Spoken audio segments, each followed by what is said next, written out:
about how good he is as a player, a dunker, and a scorer. But really, Joe is a dreamer. He is slowly finding himself in different fields.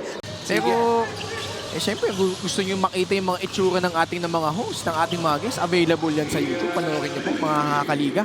Sige, every time ngayon, papasok, papuntang practice. Ang galing na niya sumakay sa joke. At saka, bihira lang yan bumanat at magtanong. Pero very informative yung mga questions na Pentong Barberong Podcast featuring Coach Vic Icasiano, si Juanito, si Mikay, guest din natin. A huge basketball family. Extreme ang subok at kompletong appliance brand ng Pilipinas. Very tight-knit. They always watch his games rather, supporting him all the way. And despite all the struggles dito sa kanyang kupunan, he's still there, battling it out. Doligon sa poste. Umikot. Cobra shot ulit. Galing kay Mark Doligon. Alam mo pala eh. Alam mo, di ba? Layup is good from Harley Baldo. Uy, hindi nakatingin si Mark Doligon.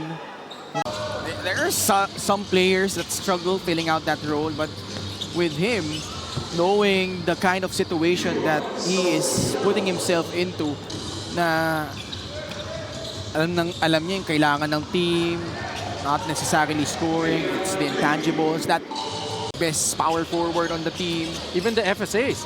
There were times na si Sean ang pinapakuha namin sa FSA. Manny Pay, the digital wallet built for the community.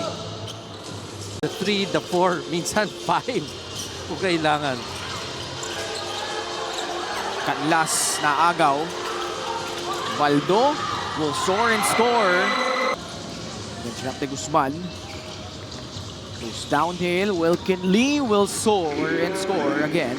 The whole second quarter. Last 2 minutes brought to you by Sports Plus, the official sportsbook of the MPBL.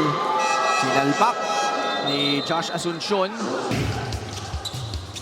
na dapat abangan ng ating mga kaliga. Ito, semi-dunk from John. A lot of exciting ball games coming up here in the MPBL. Good luck there.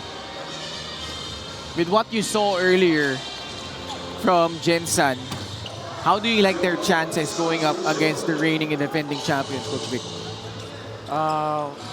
And they have very good wingman. Dami, kompleto halos yung team na yun. Yeah, compensating for the loss of Kyle Tolentino. Particularly the wing guys, I'm interested to see sila Jake Figueroa going up against someone like Marwin Junicio.